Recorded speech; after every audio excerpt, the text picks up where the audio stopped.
Recycler les plastiques, ça marche et ça réduit les coûts. Traiter les plastiques usagés en visant l'objectif de 100% de plastique recyclé voulu par le gouvernement à l'horizon 2025, le syndicat de collecte des déchets Kerval le fait déjà depuis 4 ans en Côte d'Armor, sur un territoire où vivent plus de 300 000 personnes. Dans le centre de tri et de valorisation de Ploufragan, en périphérie de Saint-Brieuc, qui porte le nom de Généris, défilent sur le tapis roulant des plastiques en tout genre, au gré des arrivées des camions après leur tournée de collecte, bouteilles en plastique clair ou coloré, bouteilles de lait ou flacons de shampoing opaques, pots de yaourt ou de fromage blanc, films plastiques, barquettes de viande, etc. Tout est réparti avec précision, d'abord grâce à un tri mécanique complété par un tri optique, puis humain en dernier ressort, selon les cas. En 2014, nous avons lancé une expérimentation sur une partie de notre territoire en demandant aux habitants de mettre désormais tous leurs emballages en plastique dans les poubelles jaunes, explique Béatrice Gelande, coordinatrice du service de sensibilisation de Kerval, qui réunit 4 syndicats intercommunaux. Comme ça marchait bien, en 2016, nous l'avons élargi à l'ensemble du territoire, soit toute la partie centrale des Côtes d'Armor, de la baie de Saint-Brieuc au Morbihan. Pour atteindre cet objectif, d'importants efforts d'explication et de sensibilisation des habitants ont été menés. Le déchet est une ressource, les gens comprennent ça, résume la jeune femme. Chaque plastique varie dans sa composition et doit donc être traité de manière différenciée. Ça nécessite un certain nombre de machines spécifiques, et donc des investissements, réalisés par Kerval, relève Madame Gelande.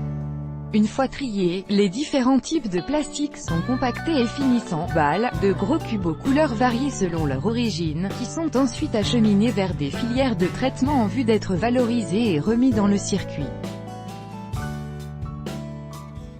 Pour le moment, certains plastiques ne peuvent pas encore être recyclés. Copyright AFP, Loïc Venance. Pour le moment, certains plastiques ne peuvent pas encore être recyclés.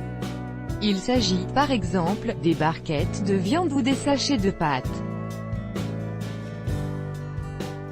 Ce qui ne peut pas être traité dans les filières de recyclage classiques, nous l'envoyons dans une autre unité de Kerval où ces résidus sont transformés en un combustible à très forte densité énergétique, le CSR, combustible solide de récupération, NDLR, utilisé notamment par les cimentiers, détaille Madame Gelande. Filière vertueuse, le traitement des déchets, ça coûte très cher, rappelle Thierry Burlot, président de Kerval. Avec le tri que nous avons mis en place, on est passé de 100 000 à 70 000 tonnes à traiter. Si le tri n'est pas davantage pratiqué en France, c'est parce qu'il faut du temps pour modifier les usages et aussi parce que le tri va à l'encontre de certains investissements que les collectivités doivent amortir, explique en substance l'élu socialiste, également vice-président en charge de l'environnement au Conseil régional.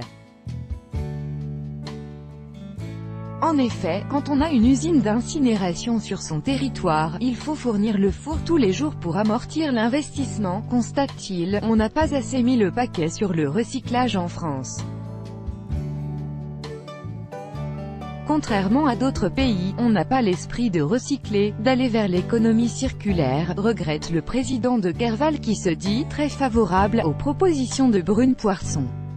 La secrétaire d'État à la transition écologique Brune Poirson a annoncé la mise en place d'un système de bonus-malus pour inciter les consommateurs à privilégier des produits fabriqués à partir de plastique recyclé. Copyright AFP, Loïc Venance. La secrétaire d'État à la transition écologique a ainsi annoncé il y a 10 jours la mise en place d'un système de bonus-malus allant jusqu'à 10% du prix des produits, pour inciter les consommateurs à privilégier des produits fabriqués à partir de plastique recyclé.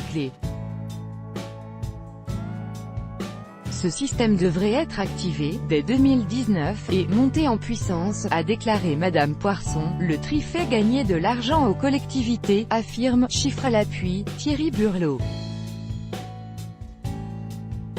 En plus, on est dans une filière vertueuse, on ne laisse pas nos déchets aux générations futures comme lorsqu'on les enfouit.